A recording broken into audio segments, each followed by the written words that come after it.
जी, next article है elastic constants. Elastic constants क्या होते हैं? स्ट्रेस और स्ट्रेन का आपको बताया था। Stress force per unit area और स्ट्रेन जो है measure of deformation. For example अगर एक हमारे पास रस्सी है, ठीक है, उसको हम खींच रहे हैं का मतलब कि फ़ोर्स लगा रहे हैं, ठीक है, उसकी लेंथ में इजाफ़ा हो रहा है। जितनी ज़्यादा फोर्स लगा रहे हैं उतना उसकी लेंथ में इजाफ़ा हो रहा है। यानी कि हम कहेंगे कि stress is directly proportional to strain. जितनी ज़्यादा फोर्स पर यूनिट एरिया लग रही है उतनी ही जो है वो स्ट्रेन यानी कि डिफॉर्मेशन पैदा हो रही है। लेकिन ये रिलेशन एक लिमिट तक है। हमेशा से स्ट्रेस स्ट्रेन डायरेक्टली प्रोपोर्शनल नहीं होंगे विद इन इलास्टिक लिमिट, ठीक है। इलास्टिक लिमिट का मतलब है कि वो कोई भी चीज़ जिस पर हम फोर्स लगा रहे हैं वो एक लिमिट तक फोर्स बर्दाश्त कर सकती है। अगर फोर्स हटाएंगे तो वो दोबारा अपनी ओरिजिनल हालत में वापस आ जाएगी। लेकिन और फोर्स लगाते जाएं तो एक पॉइंट से फोर्स एक्सीड कर जाएगी, तो अब फोर्स हटाएंगे तो वो दोबारा अपनी ओरिजिनल शेप में वापस नहीं आएगी।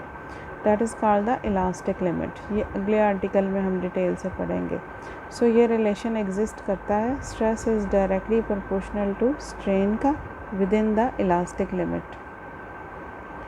स्ट्रेस यहाँ अब इक्वल करेंगे तो यहाँ कोई कांस्टेंट आएगा और स्ट्रेन कांस्टेंट इधर ही रहने दें तो ये स्ट्रेन इधर नीचे आ जाएगी। स्ट्रेस ओवर स्ट्रेन, ये जो कांस्टेंट है ये इक्वल है रेशो के, स्ट्रेस टू स्ट्रेन रेशो, ठीक है। स्ट्रेस टू स्ट्रेन रेशो और ये जो कांस्टेंट है that is called the modulus of elasticity. तो मॉडुलस ऑफ इलास्टिसिटी क्या है? रेशो स्ट्रेस टू स्ट्रेन, ठीक है। ये जिस तरह से यहाँ बताया हुआ है, ये modulus of elasticity is equal to stress over strain ratio है, ठीक है। इसका यूनिट जो है वो फाइंड आउट करेंगे। मॉडुलस ऑफ इलास्टिसिटी का यूनिट फार्मूला है हमारे पास स्ट्रेस ओवर स्ट्रेन। स्ट्रेस का यूनिट क्या है? न्यूटन पर मीटर स्क्वायर, और स्ट्रेन का कोई यूनिट नहीं है। तो फिर मॉडुलस ऑफ इलास्टिसिटी का क्या यूनिट बना? ज़ाहिर है जो स्ट्रेस का है दैट इज़ न्यूटन पर मीटर स्क्वायर।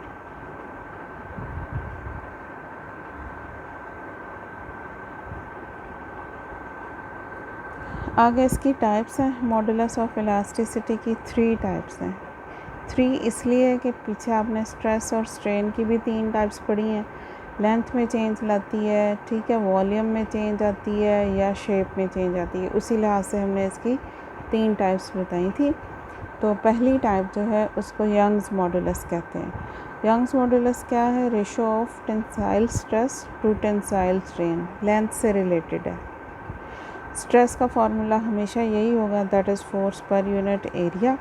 और ये जो हमारे पास स्ट्रेन, टेंसाइल स्ट्रेन आपने पढ़ी है, del L over L, change in length over original length. So that is called the Young's modulus. Capital Y इसका सिंबल है। So define the Young's modulus, it is ratio of tensile stress to tensile strain, ठीक है। दूसरी type जो है हमारे पास,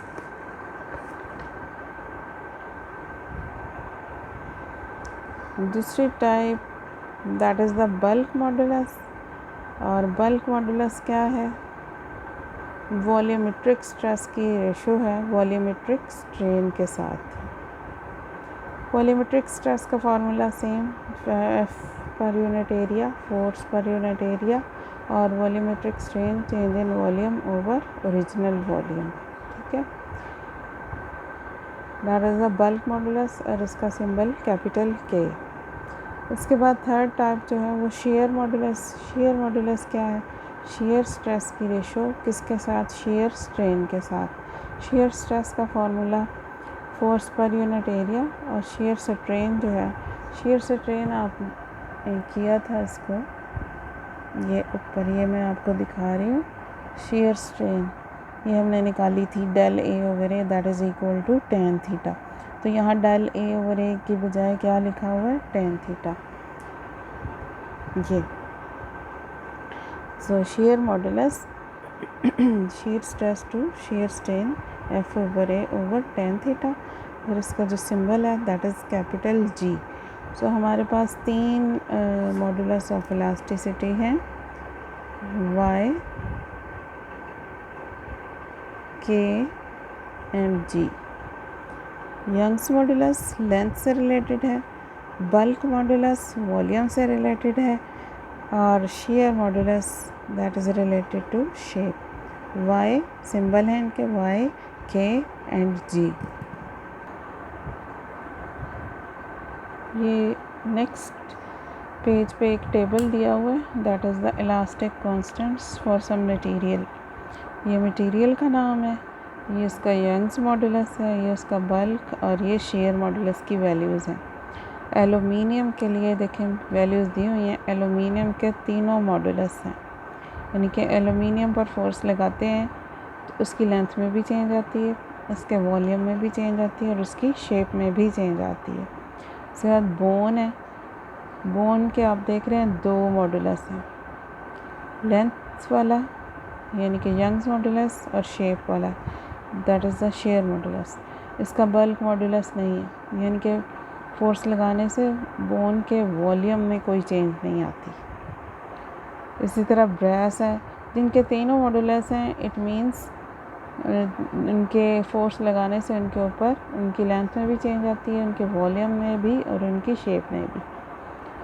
उसके बाद कंक्रीट को देखें तो कंक्रीट आपको क्लियर नज़र आ रहा है कि सिर्फ इसका यंग्स मॉडुलस है, ना तो इसका बल्क मॉडुलस है ना शेयर मॉडुलस है। यानी कि कंक्रीट के ऊपर अगर आप फोर्स लगाते हैं तो सिर्फ उसकी लेंथ में चेंज आती है, ना तो उसके वॉल्यूम में चेंज आएगी ना शेप में। इसका कॉपर के तीनों हैं, diamond, glass, ice, lead, mercury. अब मरकरी को अगर आप देखें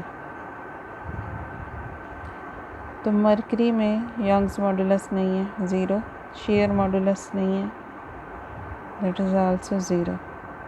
इट मीन्स मरकरी आपने देखा हुआ है जो थर्मामीटर में होता है, लिक्विड सा, फोर्स लगाने से मरकरी की लेंथ में कोई चेंज नहीं आती, ना उसकी शेप में चेंज आता, शेपलेस होता है, ठीक है। सिर्फ किस चीज़ में चेंज आती है, दैट इज़ द वॉल्यूम। सो कौन सा एलिमेंट है जिसका सिर्फ बल्क मॉडुलस है, दैट इज़ मरकरी। स्टील के तीनों हैं, टंगस्टन के तीनों हैं, वाटर शेपलेस है, ठीक है, ना तो वाटर की कोई लेंथ है ना वाटर का कोई शेप है, वॉल्यूम है, इसलिए इसका भी सिर्फ बल्क मॉडुलस है।